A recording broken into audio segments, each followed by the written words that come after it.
Well, let's go back to the very beginning. Leonard, talk a little bit about how this show came to be. It almost did not come to be. We originally did it for ABC, and Don wasn't a figure, and it was designed for Tom Poston. And essentially the same script. And ABC did not like it.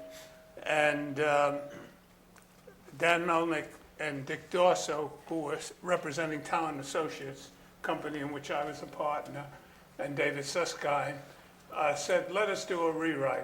It'll work. And they did a rewrite, and Dan said, if you don't like this, you can have your money back. And within 24 hours, they asked for the $7,500.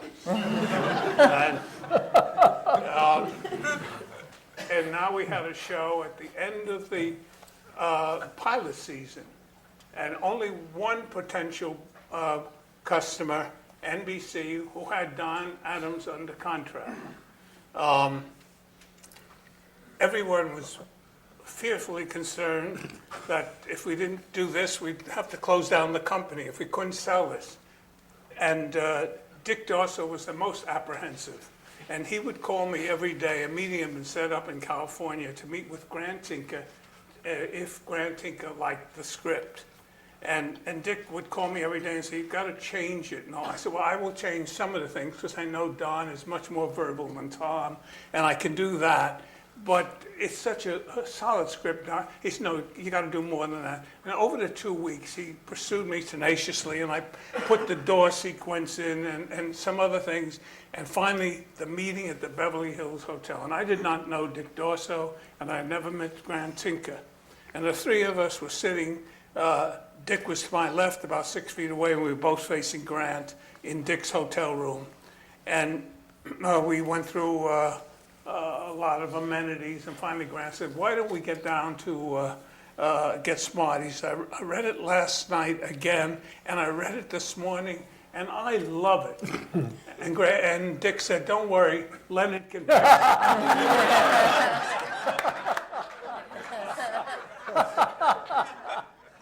And this conversation went on, and I suddenly realized they're not hearing each other. And I tried to reach out with my leg to tap Dick, and it was beyond me, and I fell out of the chair. Well, I was laughing so much it interrupted them finally, and I explained to them we had a deal.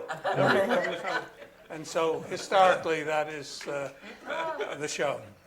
Beginning. Can I just add one thing to it? Yeah. I later found out from Grant that they had spent all their money for development for that season. There was no money left. And he called up Mort Warner and said, I just read a pilot script that's so funny, we've got to find the money to do it. So it wasn't just that Grant loved the script, he really had to fight to find the money to shoot it. I wasn't aware of that. Unfortunately, Buck Henry couldn't join us tonight, but I was curious about sort of how the concept came to he and Mel Brooks. How did that whole Well, partnership actually, start? Dan Melnick, who was in here as well, was instrumental. It was Dan who thought we could satirize the then spy craze. And he first had got Mel, and then Mel wanted a writing partner, and he got Buck. And they did this rather ingenious script. Essentially, the pilot is their work, and Buck created the Cone of Silence, Mel the shoe phone, two invaluable pieces. And it was hard to understand why ABC had turned it down. And eventually we heard an explanation that they felt both Dan and David Susskind were serious. And they couldn't possibly produce a comedy. They didn't judge by the script, the content. They were suspect. Anyhow, it was a tribute to an idea of Dan's ingeniously developed by Buck and Mel. And you said the original script was not written for Don, but written for Tom Poston. That's why it was much more physical than verbal. And I had worked with Don many times on the Steve Allen Show, and then he had done the Bill Dana Show, and that voice was so distinctive and so marvelous, and I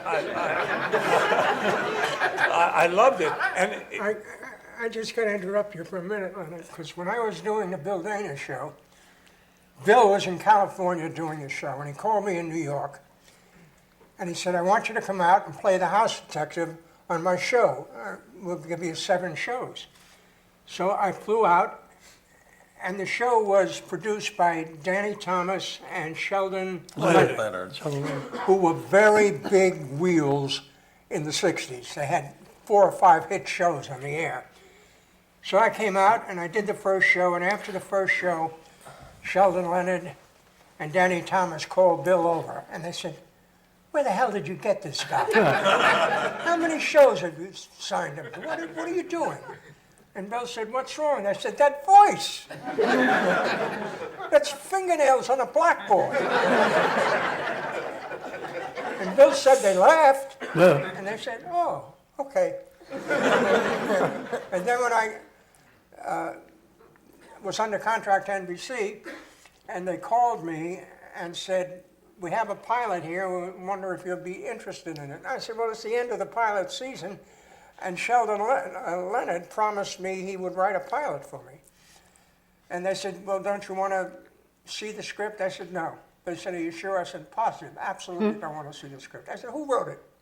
They said, Mel Brooks and Buck Henry. I said, I'll do it. I didn't care about the money, about anything. When I heard those 2 names, and then I read the pilot script, and it was so way out there that I absolutely fell madly in love with it. And then when we started doing it, I didn't think it was going to go. We were all kind of, if you remember, depressed because there was a lot of trouble making the pilot. We're out in the harbor and with a boat with the cameras floated away. We were left on a raft. And there were 9 guys telling what was funny. You know, Howie Morris from the Sid Caesar show was directing. And so after we finished, we looked at the pilot and we looked at each other and we said, we better start looking for a new job. And then they had the affiliates dinner in New York at the Waldorf Astoria. And we looked at the pilot and said, well, there's about 6 funny minutes in it, really hilarious minutes in it. And the rest of it, so they called from New York and they said, listen, we got a lot of pilots to see this year, so we can't watch all of the pilot. Do you have 6 minutes?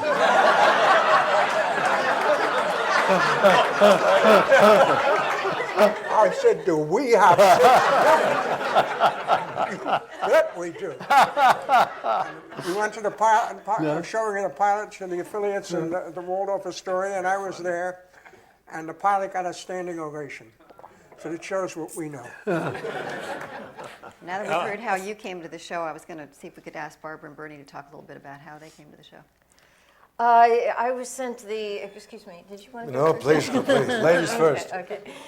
I was sent the script. I had done a couple of guest appearances on Talent Associates shows, Mr. Broadway. Well, first was the George Scott show, Yeah, East Side, West Side. And then I did Mr. Broadway, and on Mr. Broadway I played an industrial spy who was 99, actually. And so when they were casting this, they remembered that character, and they sent me the script, and I loved it. I never know it's funny, you know, but I laughed out loud when I read this script.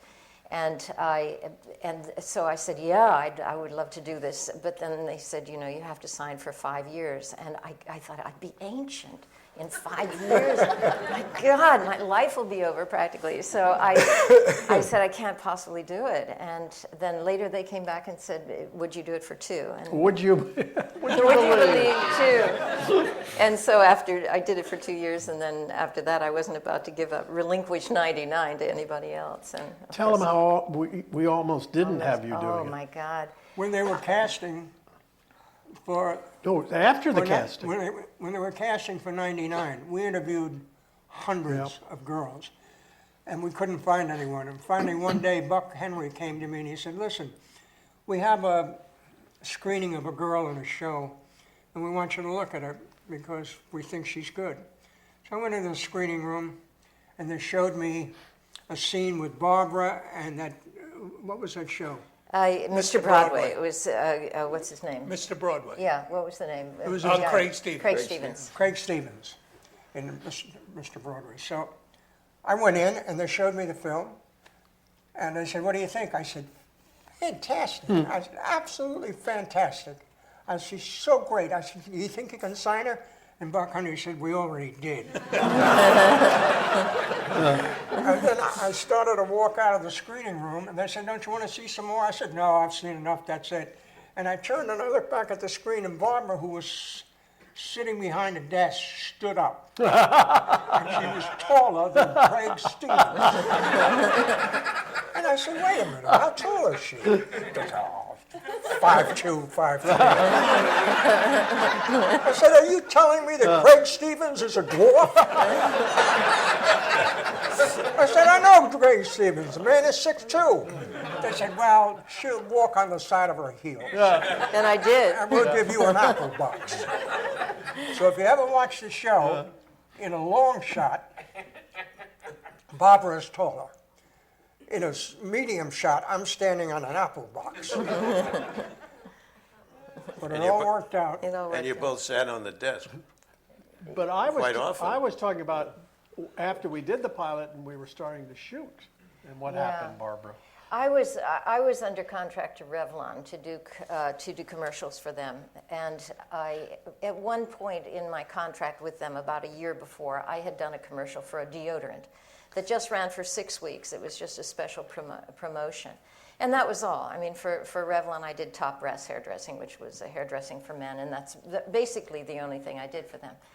But so when we started shooting, we'd already started shooting, I Yeah, we think, were. and it was Procter and Gamble, Sam Thurm. I'll never forget. It was his name. competitive. Yeah, Yeah, they competitor. said, "Wait a minute," and they were doing the whole program, right?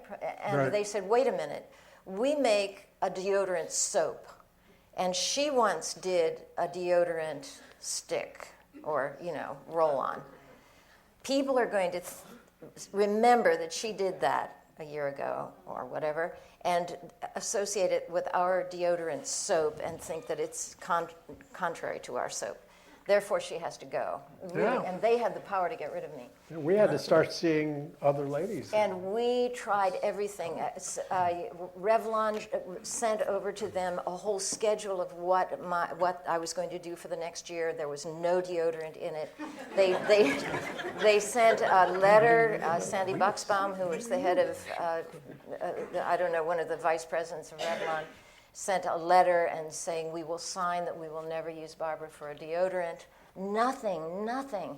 I remember in the phone booth outside the studio over on the back lot of Paramount, finally I called Sam Thurm myself, and he said, "Too bad, baby." Yes, that's what he said to me.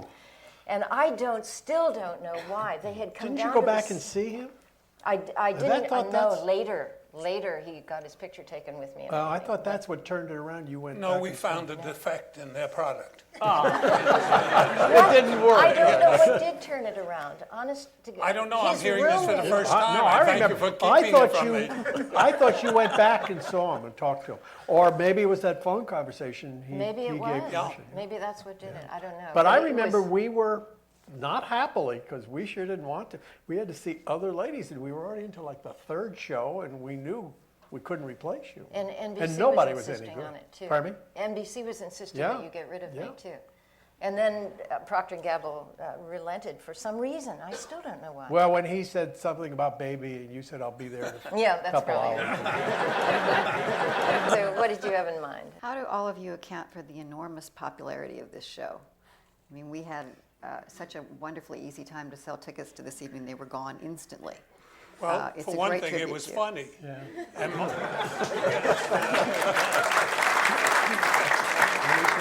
was funny. it also anatomically worked. I will qualify this. Yeah. We could do tongue in cheek and foot in the mouth together. It was wit and spoof. And I think that was unique for television. Wit had disappeared. It had been a component in variety shows. certainly Sid Caesar, Steve Allen show, The Week That Was. And then it didn't find a place in situation comedy until Get Smart happened. I think that's one of the reasons we all responded to the script. There was always something interesting about the show, too. The show, when you look back at them now, most of them were done on location, which complicates it. In a single camera show, which takes longer to do.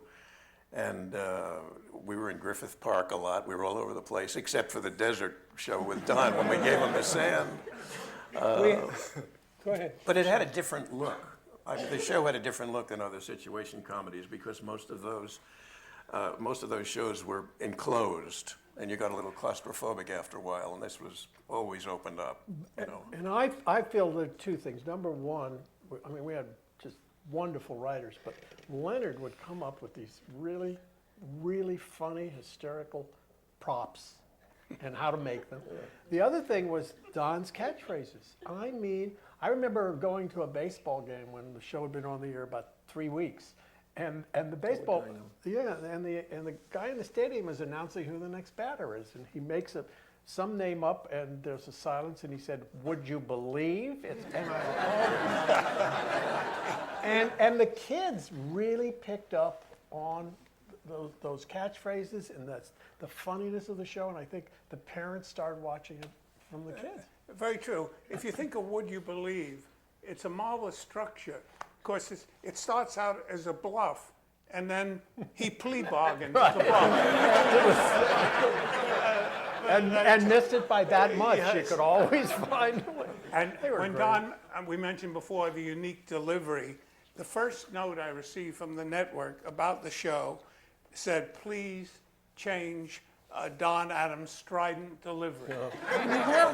7 weeks later, on the Gemini 7 flight, something went wrong with a urine bag, and the control said, "Sorry about that, Chief," in Don Adams' voice. Became the most imitated voice in America that year. We had a lot of trouble with the show as far as the actors that were cast in the show because they didn't understand that they were not supposed to do comedy, that everything we did was serious, except what I did. So we used to get real good actors on the show. Harold Stone, who's a marvelous actor who was in Psycho, he was a psychiatrist, he was so happy to do the show because his kids wanted him to do it. He came on the show, he played a ship's captain. It was in a show that Leonard wrote that won an Emmy. Buck and I wrote. Huh? Buck and I wrote. Yeah, Buck. It was a two-parter. Ship of No, the Spies. saltines where you have to So Yes, yes. Harold Stone came on, he's playing a ship's captain as a peg leg. And I first come into his office, his room, and he stands up, and I look, and he says to me, "What's the matter? Haven't you ever seen a peg leg before?" And I said, "I was looking at the other one."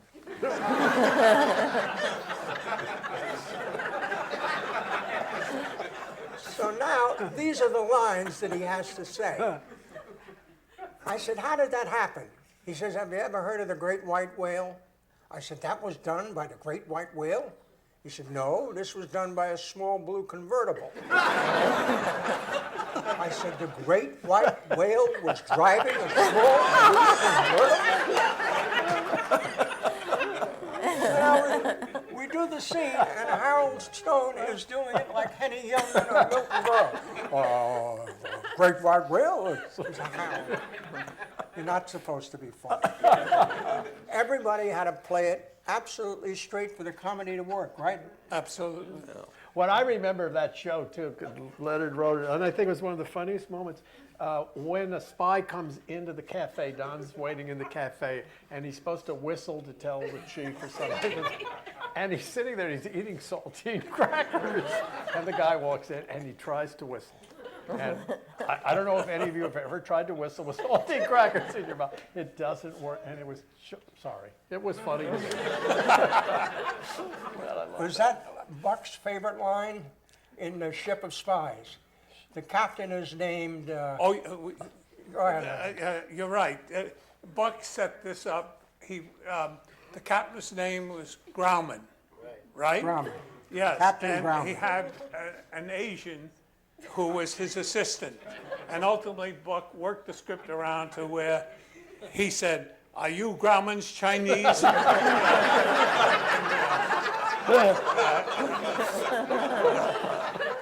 Right. That was Buck's favorite Yes, line. yes. in that. Do the rest of you have It's a- favorite episodes? Do the rest of you have favorite episodes on the show? Or favorite stories from an episode? Oh, God. I think all of them. I mean, watching those clips, I mean, if you heard us all in the front row, we were all laughing. I mean, to get back to that, it was really wonderful. I'm going to ask one or two other questions of the general panel here, and then we're going to open it up for you in the audience. So start thinking of some good questions to ask here. What was it like directing on this show? Was it different from other shows you did, Me? Jay? Yeah. Well, it was very lucky because for me, because I produced the first year and then I left to do a show with Buck that lasted a fast 5 weeks, I think. And so, but I also knew this man had given me my first opportunity to direct. I directed a show called He and She. And I really knew that I wanted to direct more than produce. And so I decided I was going to become a director. And there just wasn't much work out there for somebody who hadn't directed. And they were nice enough to, whenever there was an opening, to let me come back and direct shows. And I must say, I hadn't really enjoyed being a producer because producers, you just have all the problems and the worries and next week's script and last week's show in the editing room.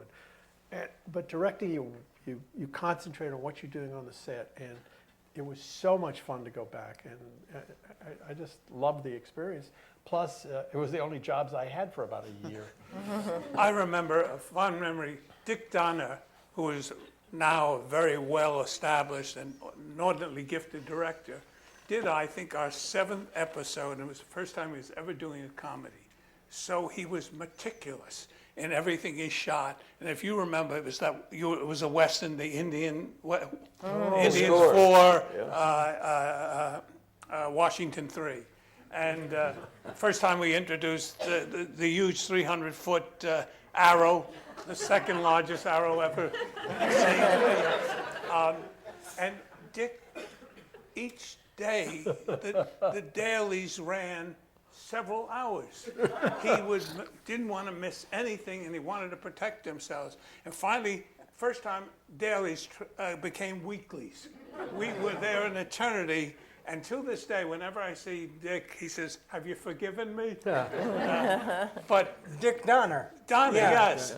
Sorry to awaken you. Wonderful man. Yes, Wonderful man. yes. He did all the Lethal Weapon movies, and he's just a wonderful man. And Yeah, we were very fortunate with our deck. There's but I been love marvelous that. ones. I love the script of that show, Yeah. because what happens in the beginning is they call the heads of the chief of staff of the Army, Navy, and Marine Corps, and say, "We just found out that the war has been declared on the United States." And I said, "By who?" They said, "The Indians." I said, "India is declaring war?" And they said, "No, not that kind of Indian. You know, that kind of Indian." And so the Army chief says, "Well, we're not going to let a little band of Indians in Arizona push the United States around." And the Navy guy says, "You're perfectly right, General Custer."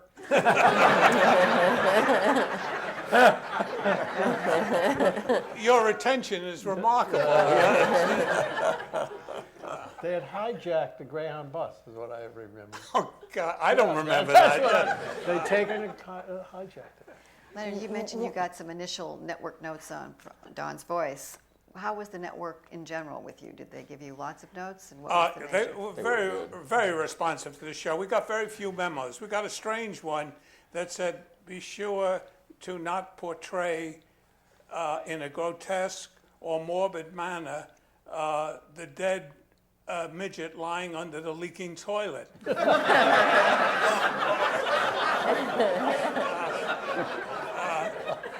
We never intended the toilet to leak, so there was some imagination in that. But That was the extent, yes. But we used to get trouble from the, what are they, not the censors, what are they called? Bureau standards. Continuity acceptance. Continuity acceptance. Continuity acceptance. We were doing a show where the chief in 99 and I went into the swamp, and we were up to here in the swamp, and I said to the chief, "Chief, what is this?" And he said, "It's quicksand." And a note came down saying, "You cannot say quicksand." I said, "Why not?" They said, "Kids will be jumping into quicksand all over the country." I said, "I was born and raised in New York. I didn't see quicksand for a minute." So finally I said, "Okay," and I sat down and I rewrote the line. And this is the way it came out. "Chief, what is this?" He said, "It's synthetic sand." I said, "Is that anything like quicksand?" He said, "It's quicker." And they let that go through. And Don mentions Ed Platt, and I must say, for every great comedian has a straight person who just reacts to him, who can do it. This straight person is the reality, is the audience listening. And Ed Platt was the best reactor, and he was such a good actor. Such a lovely man. Jay's right, totally superb in those 15 minutes. The variety of reactions, the pain, the anguish, and yet the begrudging respect, because this man got the job done. It was all there in each and every performance. And he was literally irreplaceable. And it was there, I'm sorry, it was there from the very beginning, because I was in the pilot. He had the character absolutely he did. Startlingly good. Yeah. He was incredibly perfect for the part and brilliant. Yeah. It was so easy to work with him because he played that character. I don't know how the hell he played it. It's a difficult character to play against, my shenanigans. But he did it, and he did it straight, and you believed him. Yeah. And he was a dear soul to boot. Yes. I also, as in hindsight, because I was a producer then, but now as a director, I realized how much Barbara Feldon added to the show, because there was, no matter what Max, I'm serious. No matter what the craziness Max did, you just saw this love in her eyes. And there was no romance, nothing going on from his point of view. He was so oblivious to the wonderful woman. And it was just, we were just very lucky in casting. Very fortunate, because we were able to write to that innate sweetness and goodness.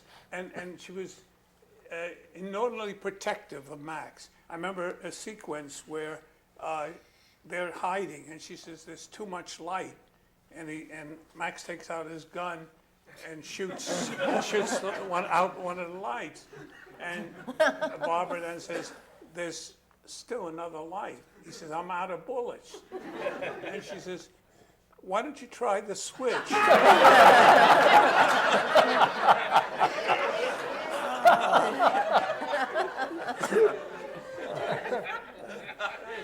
And he said, "I'll try the switch." And she said, "Good idea." Good idea. Pilot you saw Leonard was used to on sit in the editing room. When I directed, I didn't do any masters. I did an establishing shot, but I didn't do a whole master. And that used to drive Leonard crazy.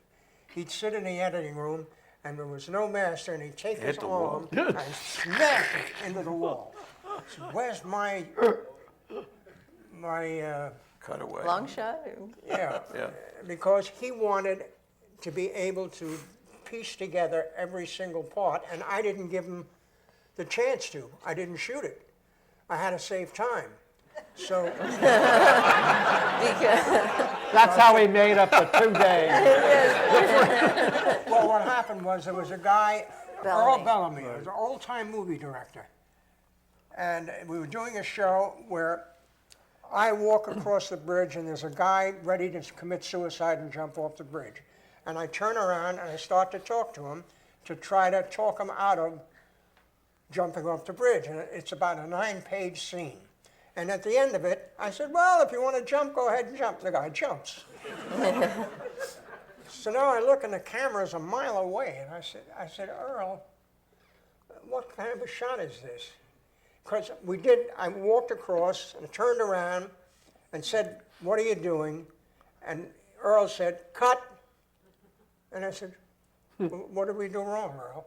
He said, nothing. Go right to the end where he jumps off. So we did the last line where he jumped off. He did not shoot In between. a 9-page master. I said, how do you do that? He said, because I have it cut in my own mind. And he said, I'm not going to waste time doing a master that's an eye test. And I always directed that way.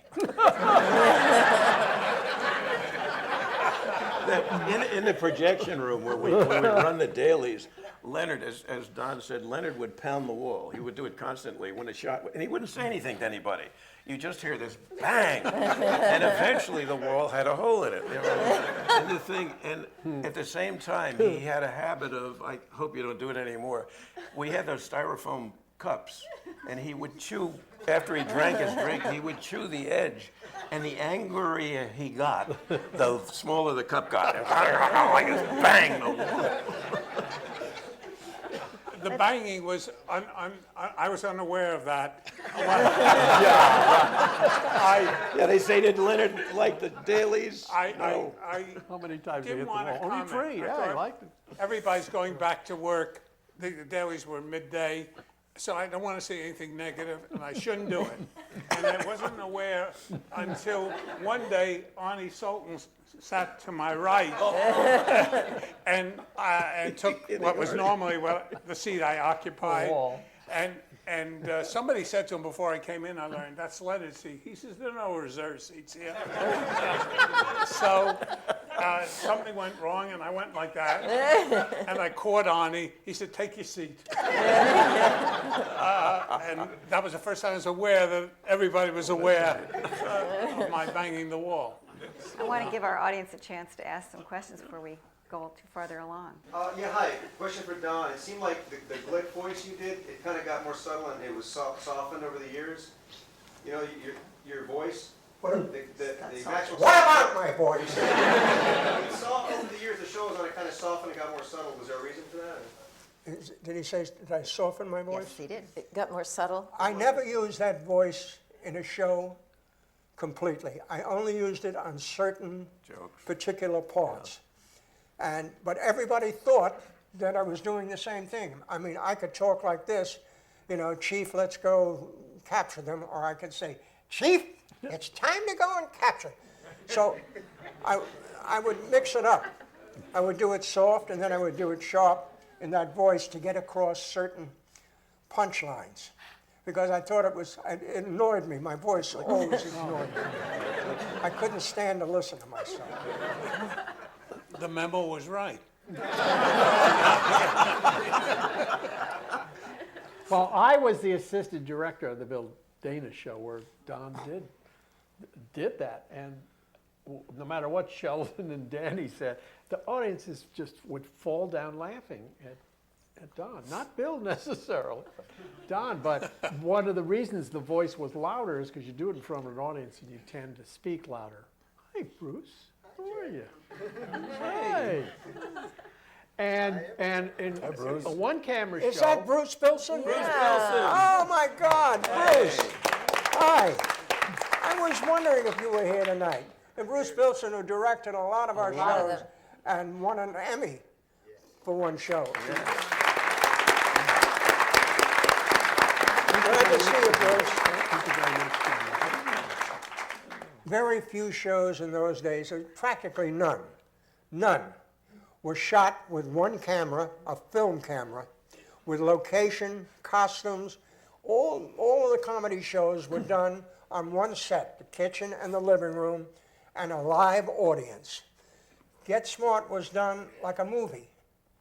It was done with big production values. That's why we were $500,000 over budget after the third year.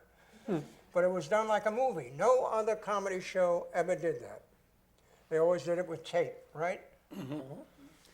Well, part of the other thing is that we didn't I don't know whether Leonard wants this story known or not, but Town and Associates, who produced the show, had an office in New York, and they weren't producing anything. Nothing was coming out of New York. So some of the budget that we were supposed to spend on the show would somehow find its way back to New York. And the network would say, why aren't you doing more locations? And we just didn't have, the first year, we just didn't have the money, because we were getting X amount of dollars for the network, but we didn't have it to produce the show.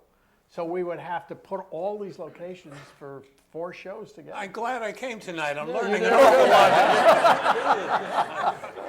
Hef, aren't you glad you came instead of having the gin game? This is my very close, very devoted, good friend, the editor of Playboy magazine, the founder of it, Hugh Hefner.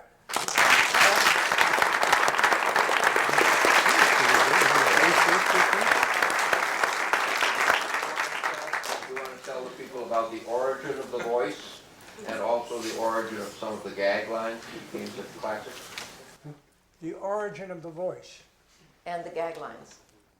A guy named Powell. Oh, yeah, William Powell. oh, Yeah. Oh, Right, Yeah. yeah. Well, when I was doing stand-up comedy, which I was doing for 20 years, I did a routine about a defense attorney. Your Honor? No, about what was it? Defense attorney. Your Honor, ladies and gentlemen of the jury, for the past 20 minutes I have sat idly by while the prosecuting attorney has stood up here and made a complete ass of himself. Now it's my turn. So the way that I got that voice was I went to see a movie called The Thin Man, in which an actor called William Powell had a voice that was similar. It was clipped. It was a subdued version of what I was doing. He'd say, all right, Nora, What was would you his like a wife's drink? name? Nora. Nora? Where's Asta? Asta? Where's Nora? and I was, so in my routine, I used that voice. And then I was writing with Bill Dana, and I was writing a football coach. Bill and I were writing together. And I said, I don't want to use that voice, Bill. I said, it's annoying. And he said, you don't understand. He said, something that's mildly funny becomes terribly funny when you use that voice. I said, I don't know. So I had to do a cheer in this bit where I say, and now let's do the colored cheer. Boomalaka, boomalaka, boomalaka lock, laka boomal, looka booma boom, laka baka bak. And then I would start to read off my sleeve, rakataki tak two, arumadi, and it would go on. And I said, Bill, that's dangerous. If that falls flat, I'm out there with egg on my face. He said, I guarantee you, the longer you do it, the more they laugh. And he was right. I was tentative at first, you know, and then when they started to laugh after the second or third, I got brave. It's a very, very interesting point brought up, that most comics, when Don was starting out, were capable of impersonating. But they had distinctive voices that they could impersonate, or body language, or styles. And today, the homogenizing of America has eliminated it. There are no impersonators as a result. They have no one to imitate. Isn't that interesting? The actors, I mean, you can do, it can be Ben Affleck or Brad Pitt. Something is wrong, and hopefully it'll correct itself. And the small speech. Yeah. Well, follow Complete. up on Mr. Hefner's question of where did some of these phrases come from? Yeah. Because you had them when we did the Bill Dana show, the Would You Believes, and you already had those phrases. where did you get the phrases? Where did the phrases Bill come and I wrote Would You Believe? And sorry about that. Really? And And Loving It came from a friend of mine, Joe Margulis. Michaelis. Michaelis, who was worked with Ernie Kovacs at that time. And he gave me, yeah, he gave me Ann Loving It. We were having dinner one night. He says, why don't you, when you're told how dangerous it is, say Ann Loving It. I said, what the hell is funny about that? And he said, try it. Yeah. And I did. And I did. But let's see, what other phrases were there? The old something, the something, and the something. That came on the boat. Yeah, that came out of the show. Yeah. Missed it by that much. And missed it by that much, came Sorry out of the about show. that. Sorry about that. Sorry about that, Bill Daner and I wrote. Be careful, you'll get some in your mouth. Oh, Yeah. right. What was that from? In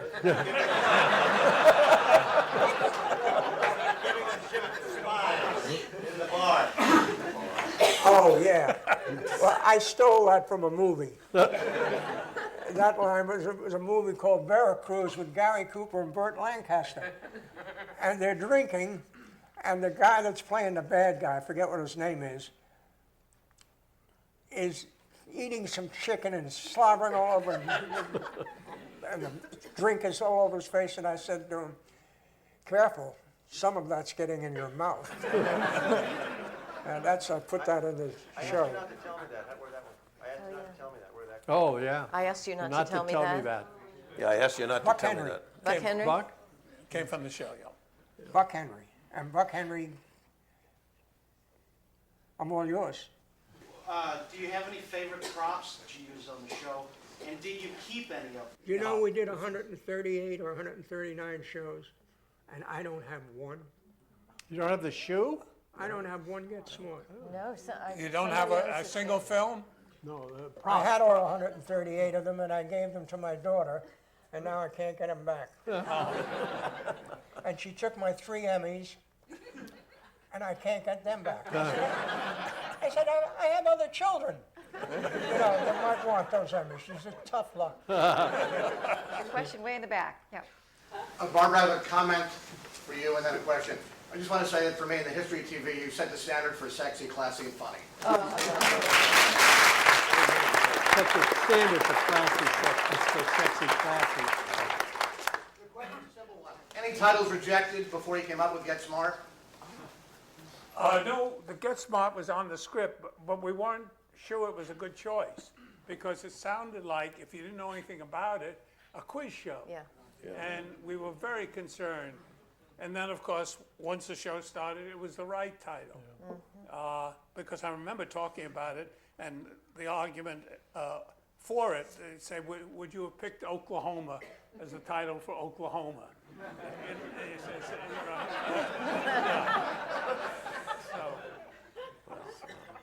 Yes, right here.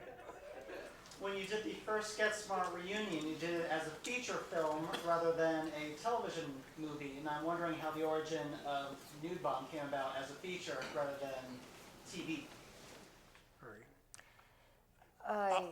I'm deaf in to see, I'm sorry. Is that to Don, that Well, question? well, I can answer. The Nude Bomb was, we sold the rights to Universal. And unfortunately, in this instance, it was an egregious error because they wanted to make a movie unlike the television show. Then why buy the television show? Just the title, The Nude Bomb, is bad. Our audience, we knew our audience, their ages, their composition, the demographics, if you believe any of that. And so it was totally wrong. And we had a remarkably unique villain, because we had envisioned a couturier, gay, who wanted to dress the whole world. So he wanted to conquer them. They'd all be wearing his signature piece. And that seemed like great fun.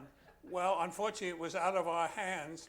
I was directing another movie at that time at Columbia, and I ran over to the Universal set as often as I could because I'd get these calls for help. Now you can pick it up from that end. Oh, I'm sorry you asked that question.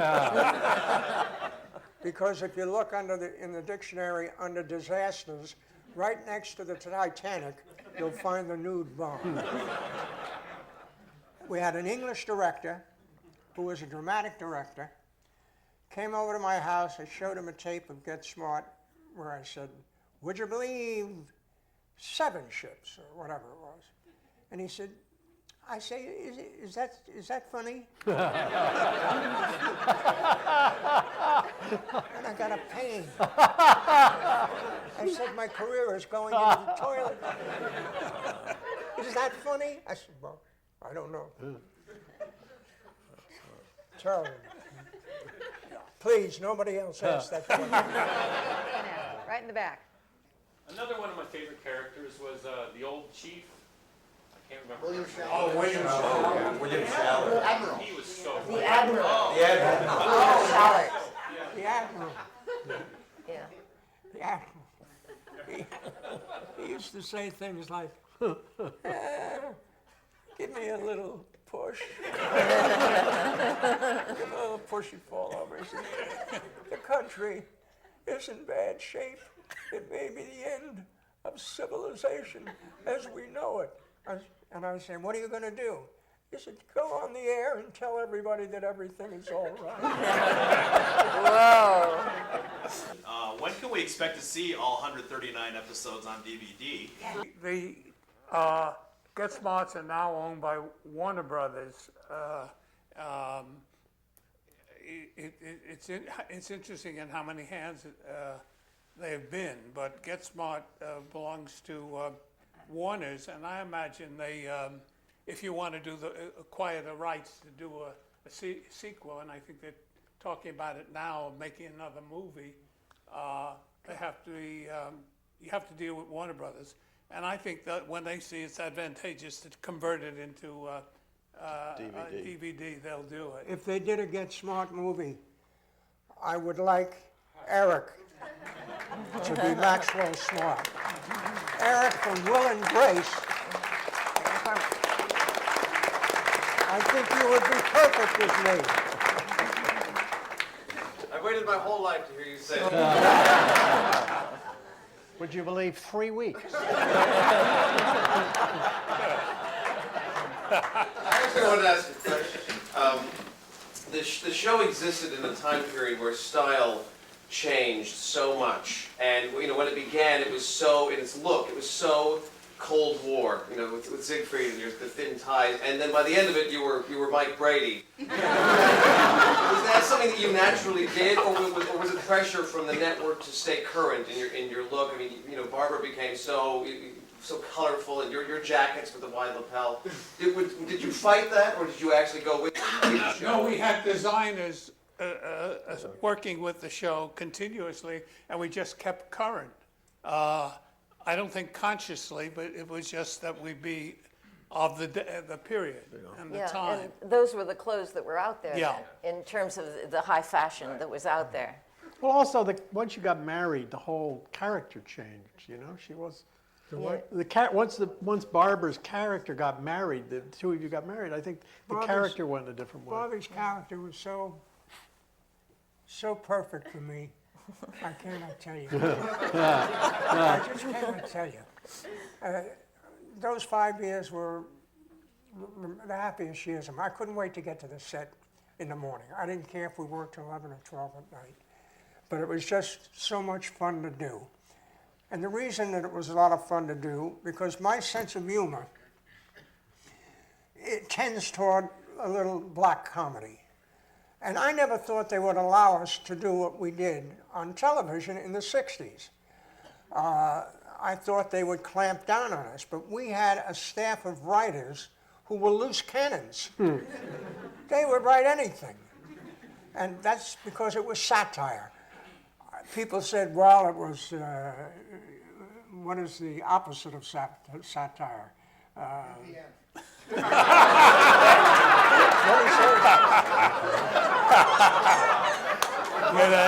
He said UPN. It was like opposite of a pie in the face. We do owe a lot to two Arnies, Arnie Rosen and Arnie Sultan, who wrote a high percentage of our scripts and actually produced our shows. And we They're can't forget missed. Buck. Buck Henry's Oh, mind. well. Those of you who don't know Buck Henry, he went on to do wonderful things. But I think Get Smart was the first time that he'd done something every week. And between Leonard and Buck, Leonard would come up with these crazy ideas, and Buck would write them, and Don and Barbara would act them. And I mean, it was really a well-written show. If you look back at some of this material, it's really funny. And you don't do that without really good writers. And one thing pridefully, we did not make abusive use of the laugh track. We actually screened our shows and learned where the audience laughed and then put the laughs in there. We did that as much as we could. I find a laugh track offensive, and it may have led to the lowering of standards in comedy. And it may have led to a whole generation who have a Pavlovian response to hello as being funny. You know what I'm saying? They hear it, and they think that they... I didn't watch the show, the reruns. I didn't watch the shows. I watched the pilot. And after the pilot, I never watched another Get Smart until 20 years later. And that was because it offended me in the pilot, the laugh track. I would come into a room and say, "Hello, 99," and the guy would push the goddamn button. And I said, what the hell is funny about hello? So I never watched until like 20 years later, and then I watched, and it didn't bother me. Well, I think it was used discriminately. We tried at least. Bert, was down there. We always toned it down, and we worked with really good people. And most of the times it would be, I'd be sitting with them, I'd say, "That's not funny, there's no laugh there. Don't let silence is better." But they were wonderful. That was the magic box. They had, You need somebody good. The Writers Guild had a sketch once, marvelous sketch, actually performed by Carl Reiner and Mel Brooks, two guys who worked the laugh track, sweetened the track, and by error they given Lincoln's Gettysburg Address. It's just marvelous. 8 hilarious minutes. The reason 20 years later that I watched the reruns, I loved it because, first of all, you never grow old. Barbara's, beautiful then, she's beautiful today, but she'll never grow old as long as those Get Smarts are shown. I will never grow old as long as they're shown. And Bernie will always be German. Yeah. Well, I did marry an Austrian.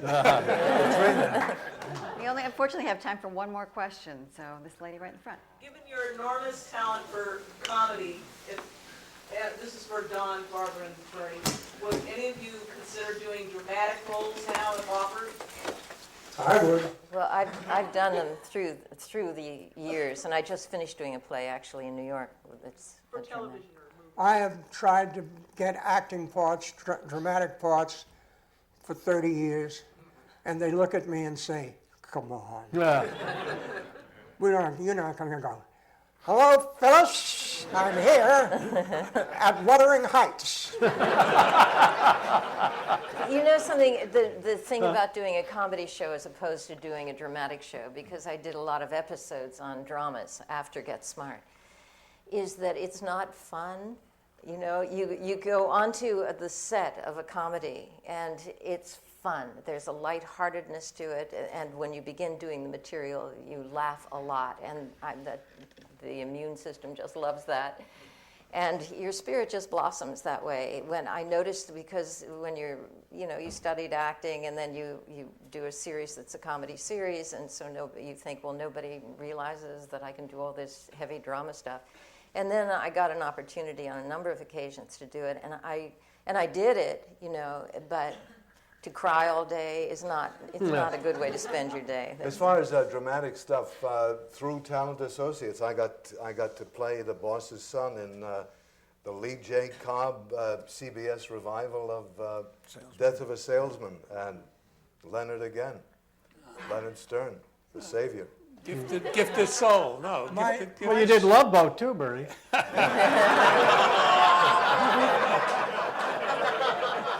My so Not a bad thing. my so dramatic acting was back in 1960 or 61. I was under contract to Perry Como to do the Perry Como show with Kate Ballard and Paul Lynde and a bunch. We'd do sketches on the Perry Como show. I was under contract to him for 2 years. And my agent, I used to call my agent and say, I want to go and audition for dramatic roles. He said, but you're under contract to Perry. I said, I know, but I love to read because I'm a great cold reader. He said, all right, they're casting a show called Harold with Anthony Perkins, and it's the second lead. I said, get me in a... So I went down to audition. And there was Anthony Perkins and San Suber, the producer, and they gave me a script, and I went out and I started to read it. I said, when they hear this, they're going to fall out of their seats. I was so bad, I couldn't believe it. And I thought, I'm a great cold reader, what happened? So I stopped reading. I said, what's wrong? I said, no, nothing. I have an audition. I have a rehearsal with Perry Como. They said, well, what's wrong? I said, I don't like the way I'm reading. They said, well, why don't you take it off stage and study it and come back and do it again? And I said to myself, if that was a cold reading, imagine what will happen if I learn it.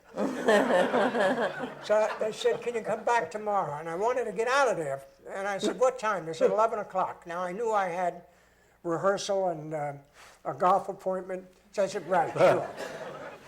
So I went home, and 6 o'clock in the morning, I was up to go golfing. And it rained, so I couldn't go golfing, and the script was on the coffee table. At that time, I had a photographic memory. And I sat down, and in 3 hours, I memorized the entire script. So I went back at 11 o'clock, and I came out, and they said, where's your script? I said, I don't need a script. They said, you don't need a script? I said, no, I know the play.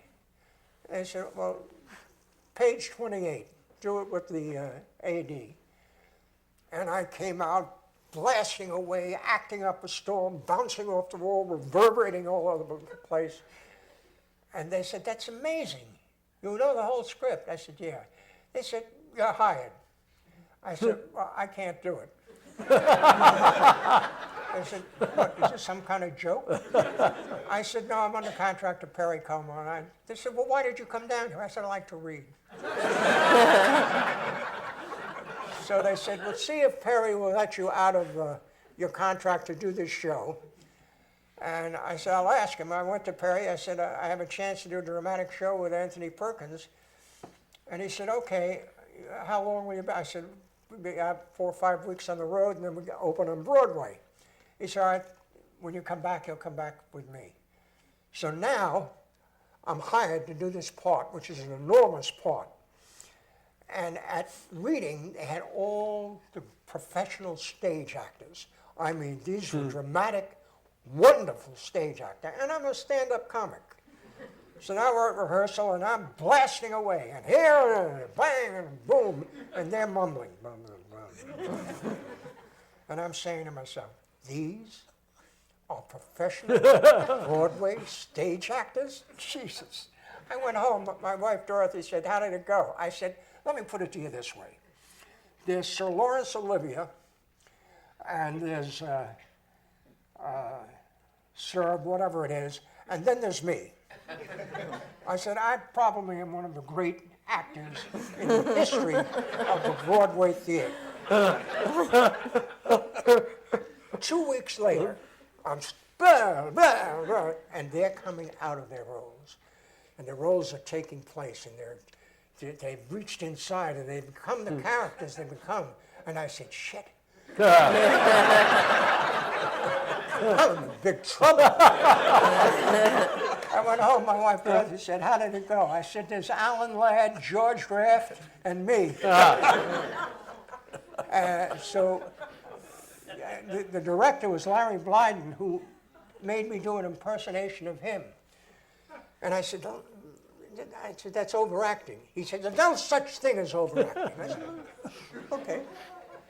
We opened in New Haven. Next day, paper came out. Don Adams has a tendency to overact. I said, Larry, look at this. He said, what did they know? Anyway, the show opened on Broadway and lasted, I think, 5 or 6 weeks. The reviews weren't bad. It was word of mouth that killed it.